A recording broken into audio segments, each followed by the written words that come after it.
गए हैं? 1 दर्जन। ठीक है। इनमें से 12 में से आपको कहीं से कोई भी प्रॉब्लम है? और कितनों ने 12 याद कर लिए हैं? ये भी मुझे साथ-साथ बता दो।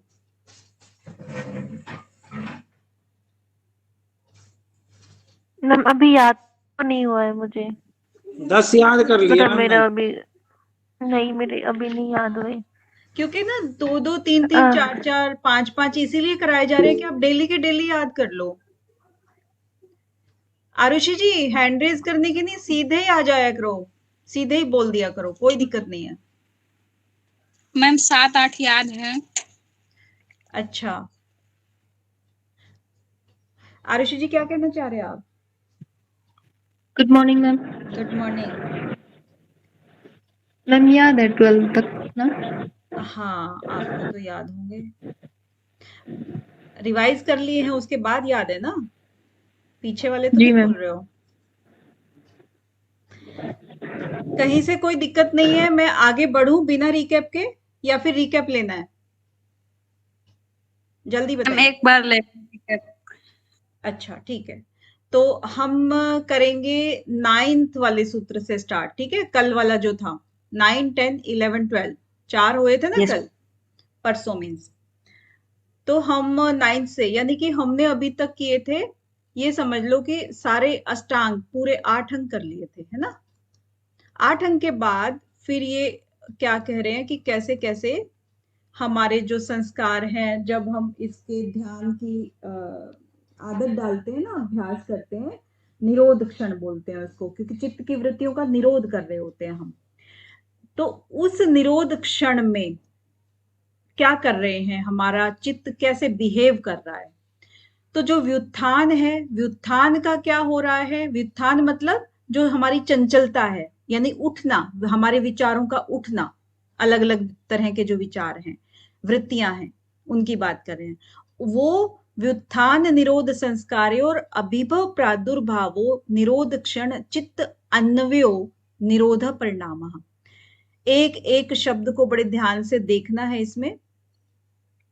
व्युत्थान यानी चंचल मन हमारा, उसको क्या कर देते हैं हम? अभिभव कर देते हैं। अभिभव मीन्स उसको हम दबा देते हैं। निरोध, क्योंकि हमने निरोध किसका किया था? चित्त की वृत्तियों का निरोध कर रहे थे। तो जो निरोध संस्कार जो डेवलप हुआ हमारा, उसका हम क्या कर रहे हैं? प्रादुर्भाव कर रहे हैं, उसको हम उठा रहे हैं, धीरे धीरे बढ़ा रहे हैं। किस टाइम में? जब हम ये अभ्यास कर रहे थे निरोध क्षण में। और उस क्षण में जब चित्त की जो हमारी सिचुएशन होती है, स्थिति होती है, वो क्या करता है? अन्वय करने लगता है, वो उसके पीछे पीछे चलने लगता है। किसके? जो जिस समय में निरोध क्षण हम कर रहे थे और चित्त की वृत्तियों का निरोध जब हो रहा था, तो चित्त हमारा उस निरोध को, हमारा उसके आगे हम अभ्यास के थ्रू आगे बढ़ रहे थे। निरोध ज्यादा हमारा गहरा रहा था, तो उसको क्या कहते हैं? निरोध परिणाम। ठीक है। अब इस निरोध परिणाम का क्या फल होता है, इसको हम इसका फल के रूप में देख सकते हैं कि इसका फल क्या हुआ। क्योंकि ये 3 हमारे थे, कौन कौन से थे? स्टेप बाय स्टेप बताएंगे। परिणाम 3 थे, कौन कौन से थे? पहला कौन सा था? निरोध परिणाम एकाग्रता। निरोध हो गया। दूसरा कौन सा था? समाधि परिणाम समाधि था। और तीसरा कौन सा था? एकाग्रता परिणाम एकाग्र। ठीक है, एकाग्र। अब ये हमारे थोड़ा सा इसलिए मैंने ये काउंट कराए, एक तो हमें वैसे याद हो जाएंगे सीक्वेंस, और दूसरा ये कि ये 3 जो परिणाम हैं हमारे 4 सूत्रों में आए हैं। ठीक है। पहला जो निरोध परिणाम था वो उसके लिए 2 सूत्र महर्षि पतंजलि ने लिखे हैं। पहले में इन्होंने बता दिया निरोध परिणाम क्या है, और दूसरे में बता दिया फल क्या है इसका। ठीक है, इसके लिए 4 सूत्र दिए हैं।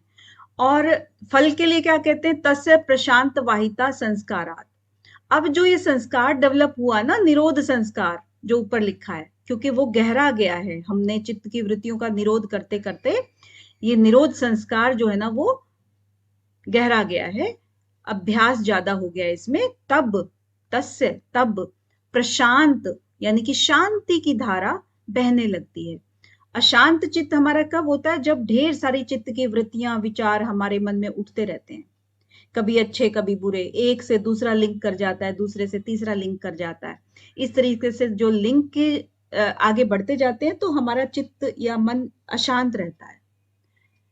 और जब मन शांत हो जाता है निरोध संस्कार के द्वारा, तब शांति की धारा बहने लगती है। ठीक है, ये हो गया, फल हो गया ना इसका।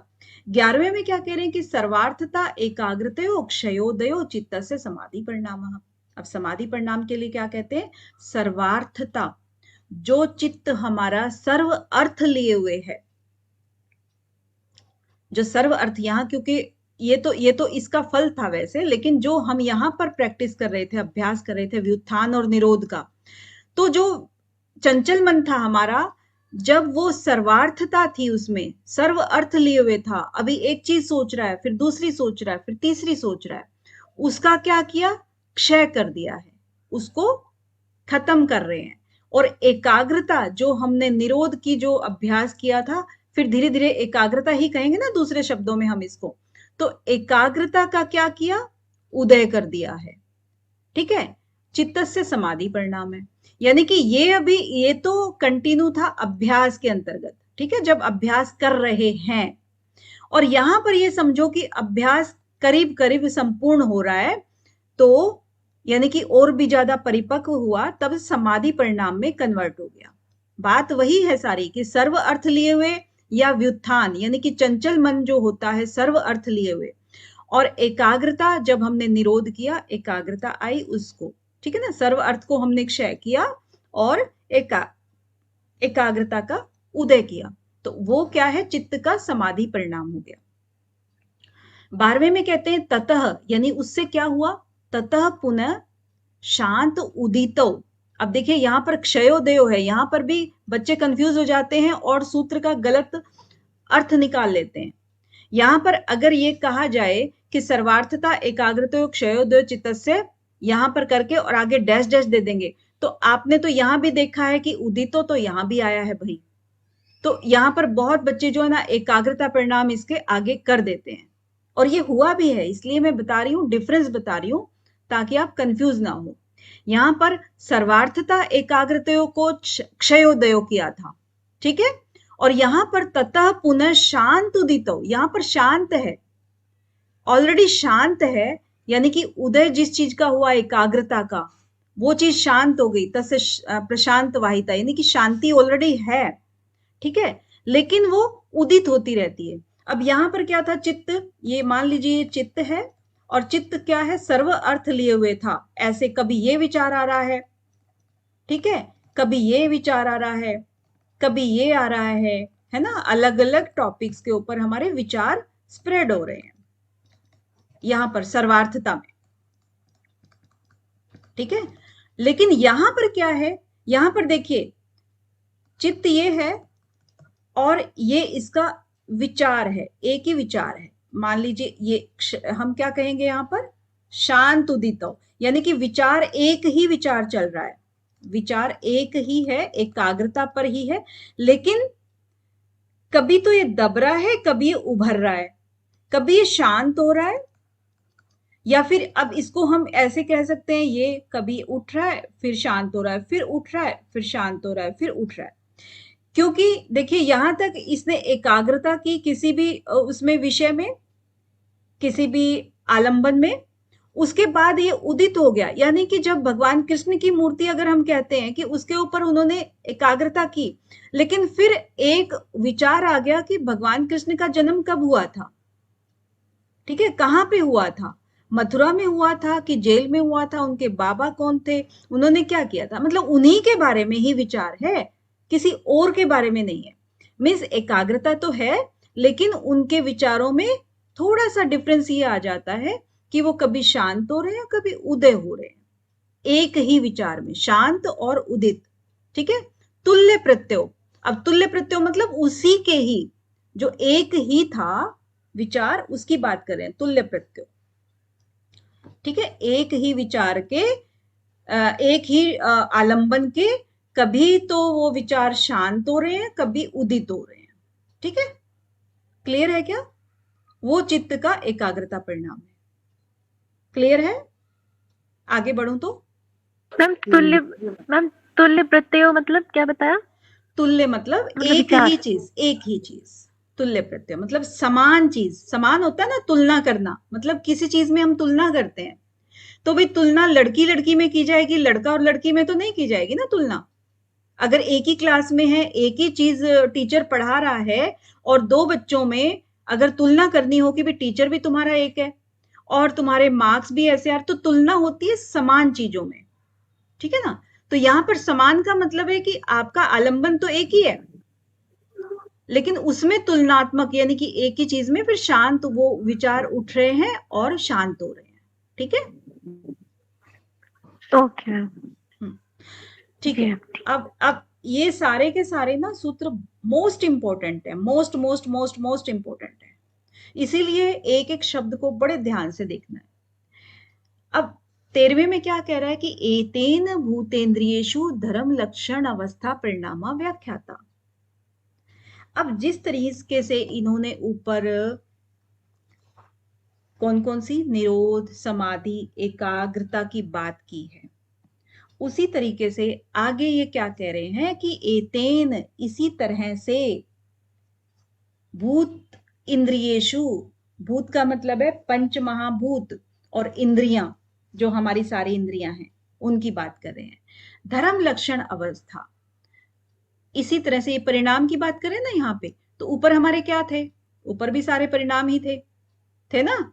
निरोध परिणाम, समाधि परिणाम, एकाग्र परिणाम। ठीक है? ये सारे परिणाम थे। अब ये परिणाम क्या थे? हम किसके बारे में, ये हमारा क्या है, चित्त की बात कर रहे थे हम, यहाँ पर कर रहे थे ना चित्त की, इन तीनों में ही, इन तीनों में कर रहे थे ना चित्त की बात। तो चित्त क्या होता है हमारा? सूक्ष्म, जड़। सूक्ष्म प्रकृति में आता है ना ये चित्त जो है। मानते हो इस चीज को? जी मैम। हाँ। अब जो आ रहा है ना कि ये जो 13वें सूत्र में आया, ये आया है हमारा स्थूल में। ठीक है? अब यहां से स्थूल प्रकृति स्टार्ट हो रही है। स्थूल के अंदर ही हमारे पंच महाभूत आते हैं और इंद्रियां आती हैं। आपका जो साधन पाद के अंदर क्लैरिटी हो गई थी ना इस बात की। तो जो ऊपर कहा है एतेन, यानी इस तरह से ही भूत यानी पंच महाभूत और इंद्रियां, इनके भी धर्म लक्षण और अवस्था परिणाम होते हैं, या इनको भी इसी तरह से जानना चाहिए। जानिए, समझिए। ठीक है ना? व्याख्याता, इसी तरह से इनका भी व्याख्या होती है। तो थोड़ा सा और डिटेल से देख लेते हैं इसको, जो इन्होंने क्या कहा है, अभी कैसे कहा है, क्योंकि बिना समझे तो क्लियर होता नहीं है ना? अभी ये क्या कह रहे हैं? एतेन मतलब एक एक शब्द को हम देखेंगे। एतेन मतलब इसी तरह से, इसी प्रकार से, भूतेन्द्रियेषु, इसमें भूत भी आ गए हैं, पंच महाभूत, और इंद्रियां भी आ गई हैं। राइट?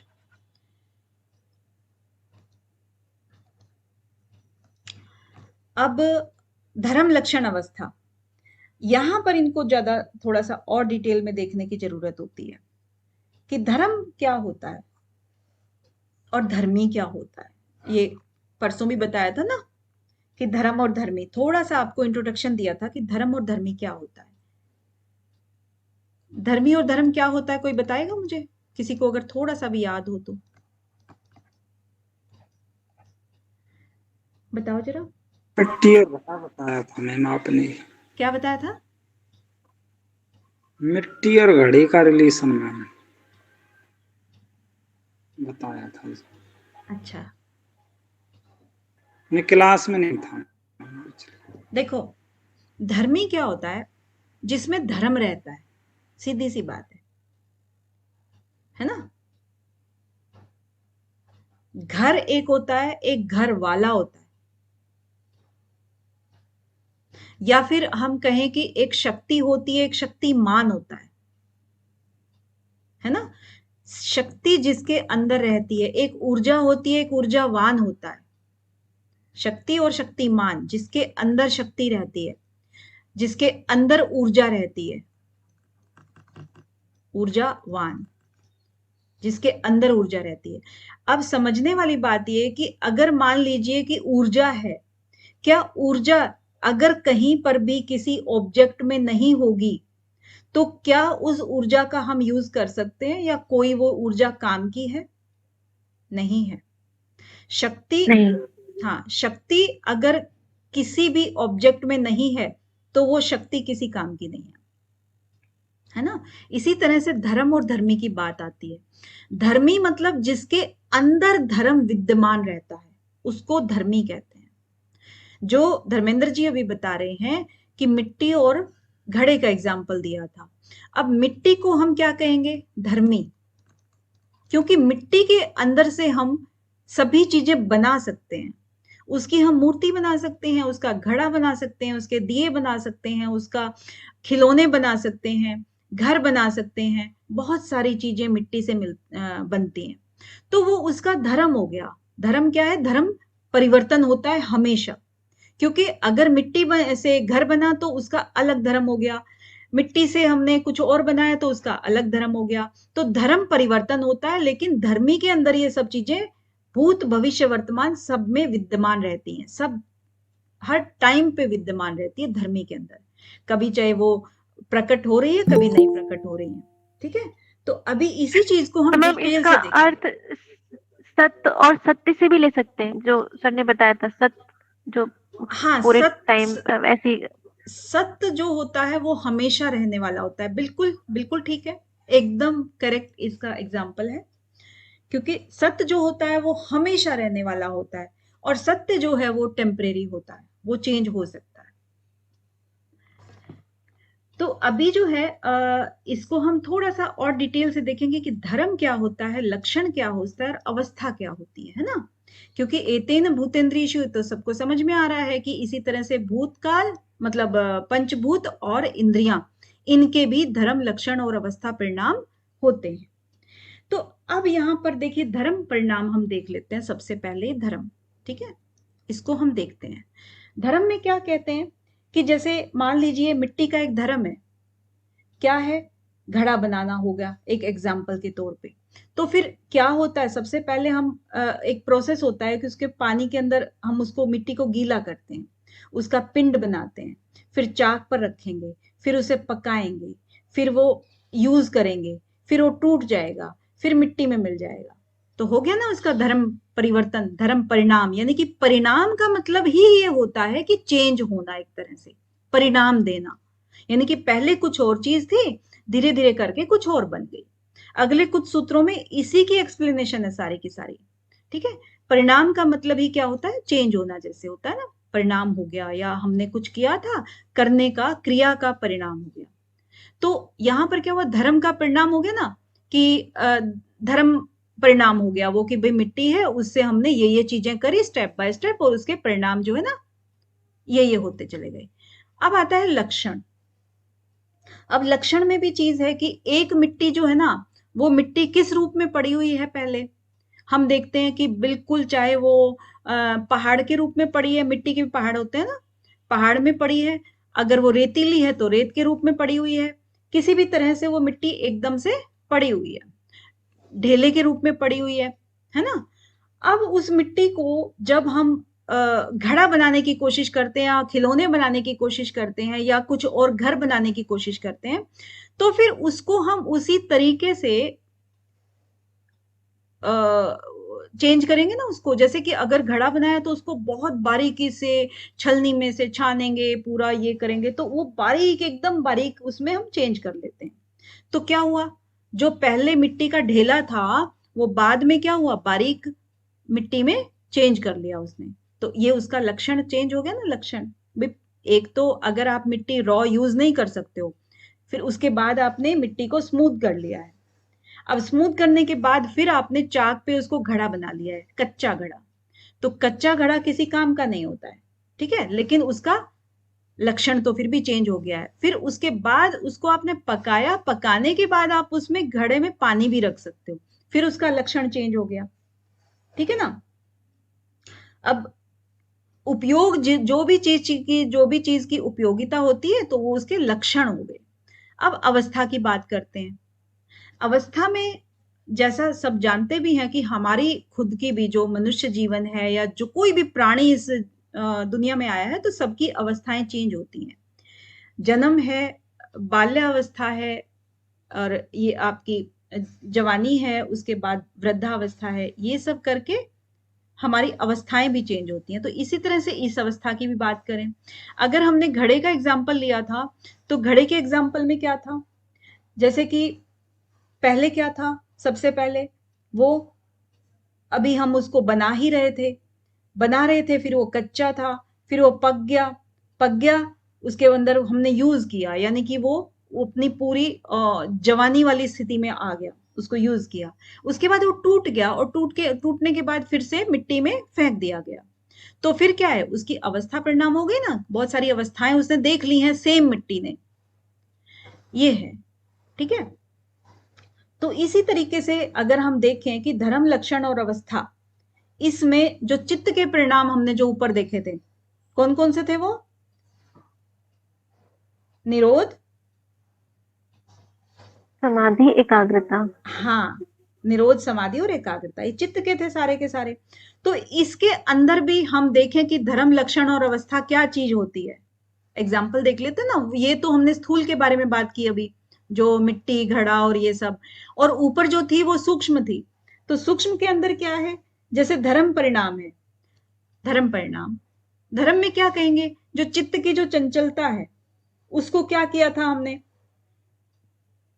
उसको हमने जो उसका धर्म था, चित्त की चंचलता का धर्म क्या था, व्युत्थान था, व्युत्थान था ना। आप थोड़ा सा हाँ, इसको थोड़ा सा ध्यान देके सोचेंगे तब देखेंगे कि चित्त का जो चंचलता अगर है, चित्त किसी का चंचल है तो उसका धर्म क्या हुआ, विचारों का बार बार उठना, उछलना, है ना। तो वो उसका व्युत्थान जो है, जो ऊपर वाले सूत्र में आया था व्युत्थान, ये इसका धर्म हो गया। ठीक है, हुआ कि नहीं हुआ।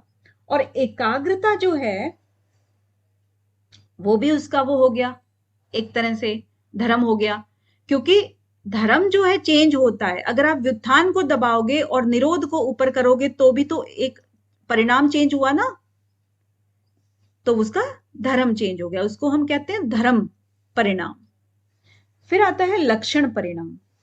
अब लक्षण परिणाम में क्या है कि जब हमने व्युत्थान था, चंचल चित्त था, उसके बाद हमारा निरोध परिणाम हो गया, तो लक्षण चेंज हुआ कि नहीं हुआ चित्त का, पहले वो चंचल था, उसके बाद शांत हो गया, लक्षण चेंज हो गया ना, एकाग्रता की ओर चला गया। फिर अवस्था की बात आती है। अवस्था में क्या कहते हैं कि अवस्था में क्या कहते हैं, जैसे लक्षण है, लक्षण भी उसकी अवस्थाएं होती हैं वैसे। ठीक है, जैसे कि विचारों का निरंतर चलते रहना। किसी भी निरोध जब हम कर रहे हैं तो जाहिर सी बात है कि हम किसी न किसी आलंबन पर लगातार एक जैसे एकाग्र करेंगे ना, और जब हम एकाग्रता का अभ्यास हमारा दृढ़ होता जाएगा तो फिर वो क्या होगा, धीरे धीरे करके वो इतनी दृढ़ता कर लेगा कि वो एकाग्र और एक समाधि की तरफ चला जाता है। तो वो विचारों में जो निरंतरता है, उसको अवस्था परिणाम बोल देते हैं।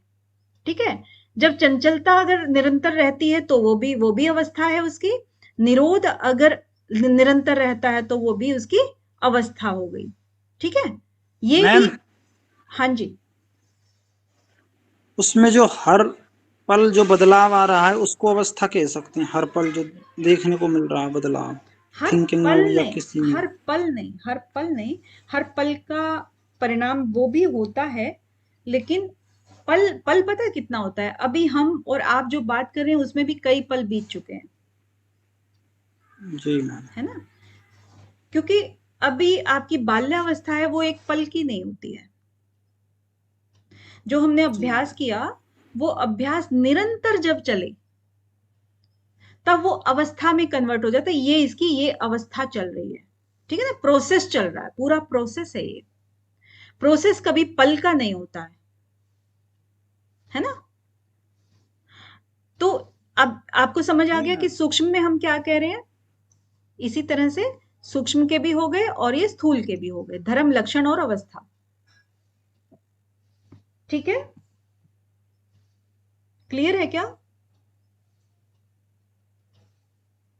हाँ यस जी। सर। ओके। मैम और एक बार फिर से बोलिए ना। कौन बोले? मैम मीना। मीना जी। देखिए, जो 13वां सूत्र है हमारा, वो कह रहा है, जैसे आपने इनको समझ लिया था ना, जो ऊपर थे, निरोध, समाधि और एकाग्र परिणाम, आपने इनको समझ जी लिया मैम। था। तो ये परिणाम हम पढ़ रहे हैं, ठीक है, परिणाम पढ़ रहे हैं हम, जिसमें कि हमने पढ़ लिए अभी सूक्ष्म, जो हमारी प्रकृति के सूक्ष्म विषय थे, उनके परिणाम हमने पढ़े। कौन से? निरोध, समाधि और एकाग्र। ठीक है, अब हम आगे ये कह रहे हैं 13वें सूत्र में कि इसी तरह से जैसे हमने वो परिणाम पढ़े, इसी तरह से हमें भूत, यानी कि पंचभूत, पंच महाभूत जो होते हैं, पृथ्वी, कौन कौन से होते हैं मीना जी? मैम आकाश, वायु, अग्नि, पृथ्वी और जल। ठीक है, तो ये पंच महाभूत होते हैं। तो इन्हीं पंच महाभूतों ये की बात कर रहे हैं, और उसके बाद इंद्रियों की बात कर रहे हैं। ठीक है, इंद्रियां अपनी, जो जिनसे हम विषयों का ग्रहण करते हैं। ठीक है, तो ये किस में आती जी हैं? मैम। हमारे जो प्रकृति के 4 हिस्से किए थे मीना जी, किए थे ना, जी मैम। उसमें से ये मैम भूत और इंद्रिय किस कैटेगरी में आते हैं? मैम विशेष। विशेष में आते हैं। Very nice. तो उस विशेष के अंदर जो भी चीजें आती हैं, उनके धर्म, लक्षण और अवस्था परिणामों की बात कर रहे हैं ये, कि जैसे हमने ऊपर के परिणाम कहे, ऐसे ही भूत और इंद्रियों के धर्म, लक्षण और अवस्था परिणामों को भी जानना चाहिए। ठीक है, तो अब इसमें भूत का क्या मतलब है? मतलब ये धर्म, लक्षण, अवस्था, क्योंकि भूत और इंद्रिय आप क्लियर है आपको, सिर्फ धर्म, लक्षण और अवस्था, इन 3 शब्दों को यहां पर जानना जरूरी है। धर्म का मतलब होता है कि जो हम किसी चीज का, मिट्टी का धर्म है, धर्म चेंज जो होता है ना, पहले मिट्टी थी, फिर बाद में कुछ और हो गया, बाद में कुछ और हो गया। जैसे किसी ने खिलौना बनाया, किसी ने घड़ा बनाया, किसी ने घर बनाया। ठीक है, और अगर कोई चीज बनाई भी, तो एक बनने का प्रोसेस और उसके बाद उसके खत्म होने तक का प्रोसेस, तो वो होता धर्म परिवर्तन, उसका धर्म परिवर्तन हो गया। भी पहले कोई चीज यूज हो रही थी अच्छे खासे, जैसे हम घड़े में पानी पी रहे थे, तो वो हमारे यूज का था, उसका धर्म था।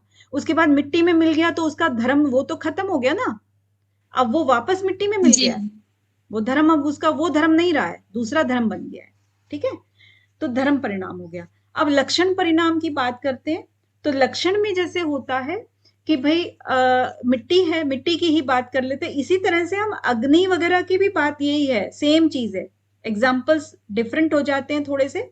और अग्नि का है, जल का है, जल में भी जैसे होता है, किसी की बर्फ जमती है, वाष्प होता है, ये वो, यानी कि उनकी सिचुएशंस, धर्म चेंज होते रहते हैं। तो यहाँ पर क्योंकि मिट्टी है, बहुत आसानी से सबको समझ में आ जाती है, क्योंकि वो दिखती है, उसकी चीजें दिख रही हैं, इसलिए इसका एग्जाम्पल लिया है। लक्षण में क्या हुआ कि हमने जब घड़ा बनाने का प्रोसेस स्टार्ट किया था, तो हमने मिट्टी कहाँ से लाए थे? हम एकदम ढेले थे, उसके अंदर बहुत सारी चीजें मिक्स थी। ठीक है, रॉ थी एकदम से। उसके बाद हमने उसको छलनी से छाना, है ना, बारीक किया, एकदम से, एकदम मक्खन के जैसे बारीक किया, तो वो उसका लक्षण चेंज हो गया ना, चेंज हो गया ना लक्षण। उसके बाद उसका पिंड बनाया, हाँ, वो सब चीजें हैं। तो प्रोसेस कंप्लीटली वैसा ही समझो।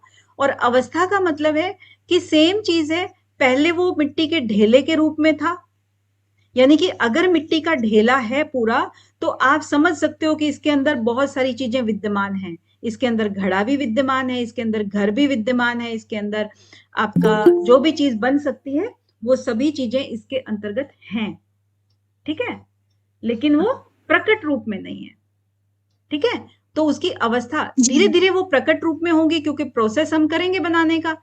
ठीक है, तो फिर वो उसकी अवस्था मैम। होगी कौन सी, जन्म अवस्था से लेकर के बाल्यावस्था तक, ये कह सकते हैं हम, ठीक है। उसके बाद और जब आगे बढ़ेगा कोई प्रोसेस, यानी कि घड़ा बन गया, अगर घड़ा बन गया तो फिर इट मीन्स उसको हमने यूज करना स्टार्ट कर दिया, ठीक है। यूज कर दिया तो उसकी तरुण अवस्था लगा सकते हो।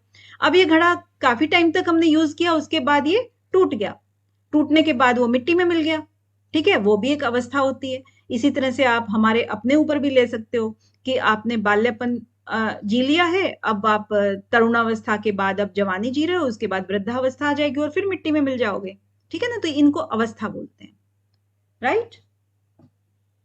जी मैम। चलिए, तो आगे है 14वां, शांत उदितो अव्यपदेश धर्मानुपाति धर्मी। अब यहां पर क्या कह रहे हैं, शांत उदित अव्यपदेश धर्म अनुपाति धर्मी, यानी कि जो धर्मी के बिना जो है धर्म की सत्ता संभव नहीं है, इसका मोटा मोटा अर्थ यही है। क्योंकि जो धर्मी होता है ना, उसी के अंदर धर्म विद्यमान रहता है, अगर धर्मी नहीं है तो फिर कुछ भी नहीं है। तो अब एक एक शब्द करके देख लेते हैं कि शांत क्या चीज होती है।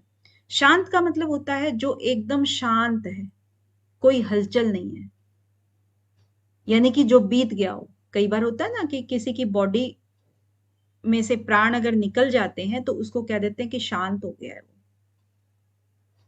जो बीत गया है उसको कहते हैं, ठीक है। तो यानी कि दूसरे शब्दों में हम क्या कहेंगे फिर उसको, जो बीत गया है उसको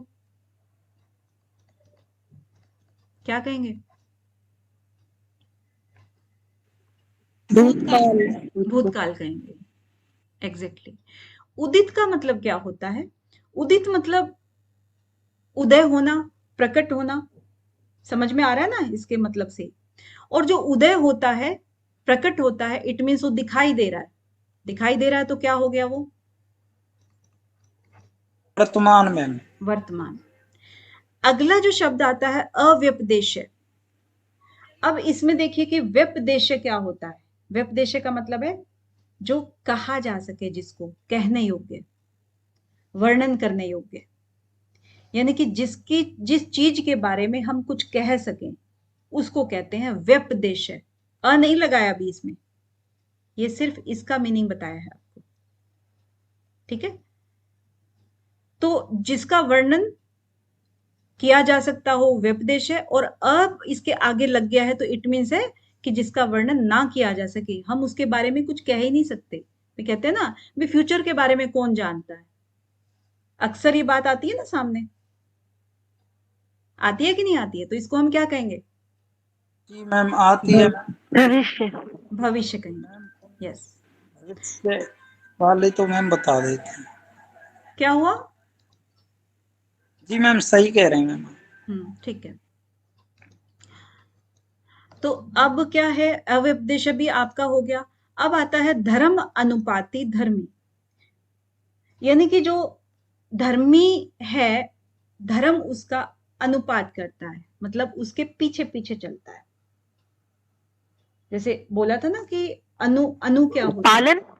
हाँ, अनु, अनु का मतलब है उसके पीछे पीछे चलना, अनुगमन करना, अनुसरण करना। जैसे कि धर्म का मतलब क्या हुआ यहाँ पे, धर्म का मतलब कोई भी शक्ति से हम ले सकते हैं, है ना, कोई भी चीज जिसका जो भी धर्म होता है उसको हम कह सकते हैं धर्म, यानी कि धार्यते इति धर्मा कई बार होता है कि जो धारण करता है। तो ये चीज धार्यते मतलब जो भी चीज किसी को धारण करती है वो तो धर्मी हो गई, और जो चीज होती है धारण करने वाली वो धर्म हो गया। तो जैसे कि मान लीजिए वो अभी बल्कि एक्सप्लेन किया ही था कि जैसे ऊर्जा है तो वो ऊर्जावान हो गया, शक्ति है तो शक्तिमान हो गया, तो वो चीज हो जाती है। तो धर्म जो है वो क्या होता है, वो धर्मी के पीछे पीछे चलता है। जैसे कि धर्म जो है ना वो चेंज होने वाला होता है और धर्मी उसका सोर्स होता है, समझ गए ना।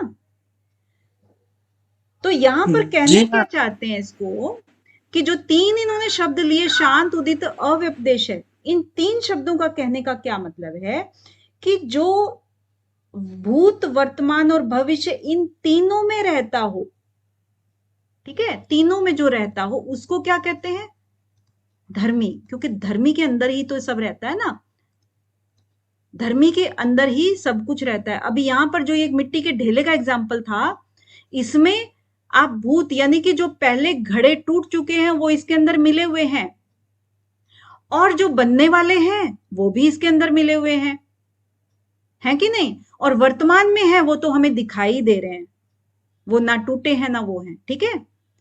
तो ये मिट्टी के अंदर यानी धर्म के अंदर सारे ही धर्म विद्यमान है। इट मीन्स क्या हुआ, ये काल की बात कर रहे हैं, क्योंकि इन्होंने भूत भविष्य और वर्तमान, ये काल है ना, समय है। तो इसका मतलब क्या हुआ मोटा मोटा, कि धर्मी के अंदर सारे समय विद्यमान रहता है, सारे समय का जो एक परिवर्तन होता है, परिणाम होता है धर्म का, क्योंकि धर्म तो समय के अनुसार ही चेंज होता है ना। हाँ जी मैम, जैसे आत्मा धर्मी है और शरीर धर्म, ये भी ठीक है मैम। आत्मा भूत में भी है, भविष्य में भी है, वर्तमान। हाँ बिल्कुल बिल्कुल।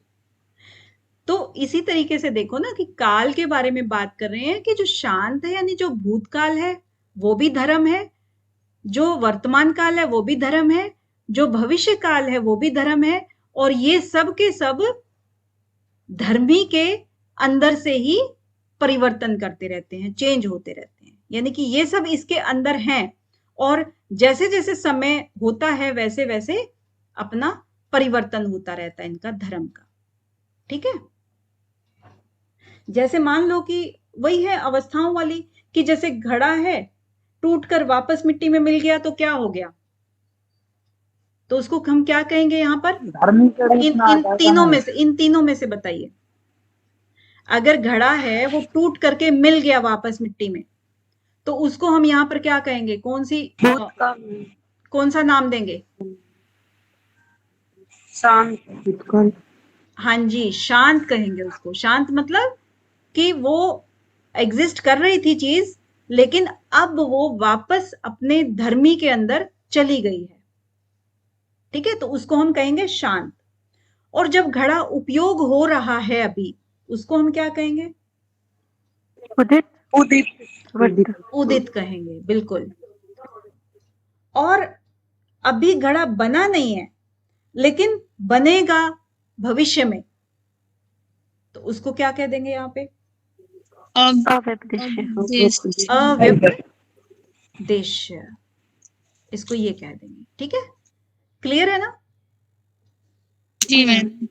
ठीक है, तो आज 15वां एक लास्ट कर लेते हैं, क्योंकि इनको आपको समझना जरूरी है, बार बार समझोगे ना तब जाके क्लियर होंगे। वैसे हो गए होंगे आई होप, लेकिन फिर भी एक रिवीजन होता है ना अपना, तो वो इंपॉर्टेंट होता है। 15वां है कि क्रमान्यत्वम परिणामन्यत्व हेतु। सेम चीज कह रहा है, सिर्फ दूसरे शब्द हैं, शब्द अलग है, चीजें सेम है। क्रम अन्यत्वम, यानी कि जो क्रम के अंतर के कारण ही परिणाम में अंतर होता है, सब जानते हैं चीज, ठीक है ना। जैसे जैसे क्रम हमारा बढ़ता रहेगा, परिणाम भी हमारे बदलते रहेंगे। इसका मोटा मोटा अर्थ आप यही जानिए। इसके बाद एक एक शब्द करके जो देखते हैं, क्रम, क्रम का मतलब क्या होता है? कर्मानुसार सीरीज। यस, हाँ बढ़िया बढ़िया। क्रम का मतलब वही होता है, हाँ, सीरीज बोल सकते हैं। और क्रमानुसार जो आप बोल रहे हैं, क्रमशः बोल रहे हैं, तो ये सब चीजें क्या होती है, एक क्रम यानी कि काल का एक छोटा सा खंड है जो क्रम होता है, उसके बाद अगला स्टेप, फिर अगला, फिर अगला, यानी कि हमारा एक प्रोसेस है। उस प्रोसेस को हमने ऐसे फॉलो किया है, एक के बाद दूसरा, दूसरे के बाद तीसरा, तीसरे के बाद चौथा। अभी जैसे अगर हम खाना बनाते हैं तो सबसे पहले हम क्या करते हैं, आटा हम किसी बर्तन में निकालते हैं, सूखा आटा, है ना। उसके बाद पानी से हम आटे को गूंथते हैं, तो उसका रूप चेंज हुआ ना। सीधे ही तो हम सूखे आटे को तवे पे नहीं डाल देते हैं रोटी बनाने के लिए। तो हर प्रोसेस बहुत जरूरी होता है, तो उसी प्रोसेस को यानी कि किसी क्रम को हम मिस नहीं करते हैं। यहां पर मिस नहीं होगा कि ये क्रम जो है ना आगे बढ़ जाएगा। हर क्रम अपने हिसाब से ही स्टेप बाय स्टेप चलेगा, ठीक है।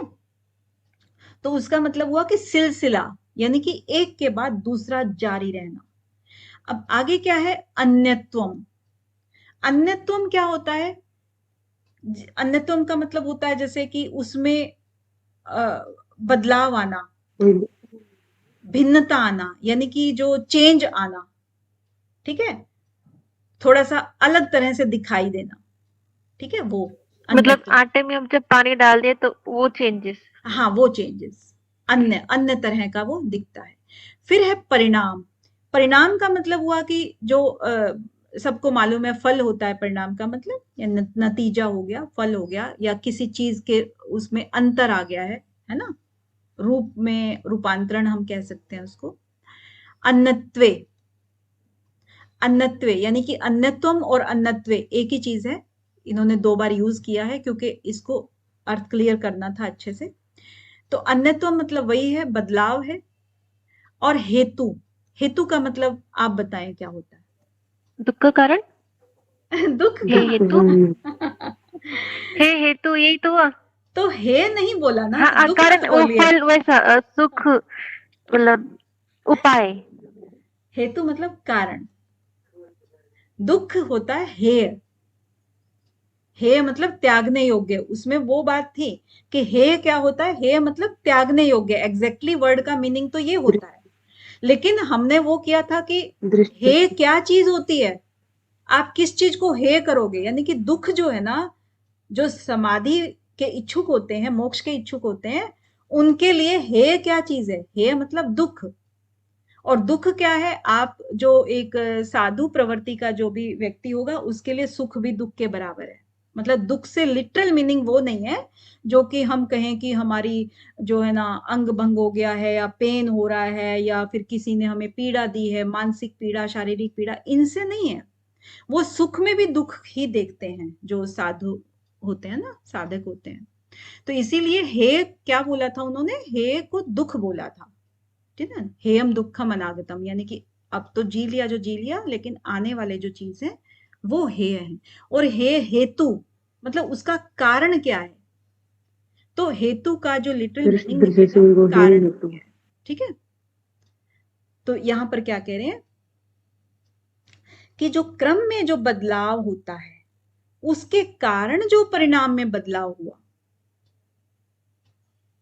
ठीक है ना। तो जो क्रम बदला इसीलिए परिणाम बदला। अगर क्रम ना बदले तो परिणाम सेम ही रहेगा, है ना।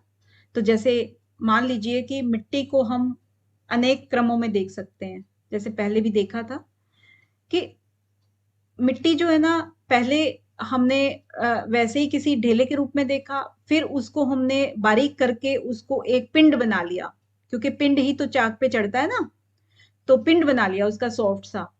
फिर उसको, फिर क्या करेंगे, उसको धीरे धीरे करके उसको हम चाक पे चढ़ा के उसको आकार देंगे। आकार हम किसी भी चीज का दे सकते हैं, घड़े का दे सकते हैं, ग्लास का दे सकते हैं, दिए का दे सकते हैं, ईंट का, तो वो ईंट के सांचे आते हैं, तो उसके अनुसार, यानी कि उस भी जो भी हम बनाते हैं उसका हम आकार देंगे। फिर बनाने के बाद उसको पका करके फिर उस चीज का हम प्रयोग करते हैं, काफी दिन उसका प्रयोग करेंगे। प्रयोग करेंगे उसके बाद धीरे धीरे करके वो टूट जाएगा और वापस मिट्टी में मिल जाएगा। तो ये इसका एक क्रम है। तो ये तो सिर्फ क्रम हुआ जो मिट्टी से बनी हुई चीजें हैं। इसी तरह से हमारी बहुत सारी चीजों के क्रम होते हैं। तो उन्हीं क्रमों में जो हर स्टेप होता है, हर क्रम जैसे जैसे चलता है, वैसे वैसे उसके परिणाम में विभिन्नता आने लगती है। एक टाइम में कुछ था, दूसरे में कुछ था, तीसरे में कुछ था। तो अब ये है कि ये बात हो सकती है कि भी परिणाम में भिन्नता क्यों होती है? एक ही तत्व से अलग अलग चीजें क्यों बना लेते हैं?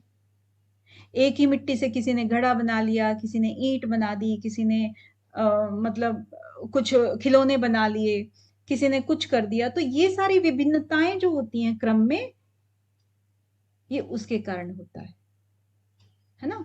जैसे कि हमारे भूत हैं, यानी कि पंचभूत हैं, इंद्रियां हैं और चित्त है। इन सब के सारे परिणाम डिस्कस हो गए थे पीछे, धर्म लक्षण अवस्था, है ना। तो यहां पर वही चीज कह रहे हैं कि जो धर्म परिणाम है, जो मिट्टी है बारीक थी उसको गूंथ लिया, उसका घड़ा बनाया गया, तैयार किया गया, तो उसका धर्म परिवर्तन हो गया। इसी तरह से उसका लक्षण जब चेंज हुआ तो वो भी परिणाम हो गया, ठीक है ना। फिर अवस्था जो उसकी चेंज हुई वो भी परिणाम हो गया। तो इस तरीके से करते करते चित्त के उदाहरण भी लिए गए, है ना, सूक्ष्मता के। अब सत्वगुण जो होते हैं, जैसे कि किसी के जो मान लीजिए गुणों की बात करें तो कुछ लोग रजोगुण वाले होते हैं, कुछ तमोगुण वाले होते हैं। तो इनमें जो अंतर क्या है, क्यों है? क्योंकि जो सत्व पहले रजगुण वाले थे, मान लीजिए, क्योंकि वो बहुत क्रिया एक्टिव थे अपने समाज में, और उनके अंदर तमोगुण के भी कुछ लोग होते हैं। तो तमोगुण वाले जब उनको निरोध करना स्टार्ट करेंगे तो उनका क्रम भी तो चेंज होगा ना। पहले रजगुण धीरे धीरे करके कम होगा, फिर धीरे धीरे कर सात्विक गुण बढ़ेगा और रजगुण धीरे धीरे कम होगा। तो वो भी तो क्रम का ही तो परिणाम हो गया ना सारा का सारा। यानी कि आपने क्या किया, वैराग्य को बढ़ाया और अभ्यास किया तो वैराग्य को बढ़ाया ना। बढ़ाया तो क्रम से ही तो बढ़ा ना, कि 1 साल पहले आपकी कोई और कंडीशन थी, आप बहुत एक्टिव थे सोशल लाइफ में, उसके बाद 1 साल के बाद आप देख रहे हो कि बहुत ही कम एक्टिव हो। तो क्रम के अनुसार परिणाम आपका चेंज हो जाता है, ठीक है, राइट? समझ आया कि कुछ? जी मैम, क्लियर? ठीक है, क्लियर मैम। ओके। तो अभी पढ़वाएंगे, एक बार रीडिंग कराते हैं।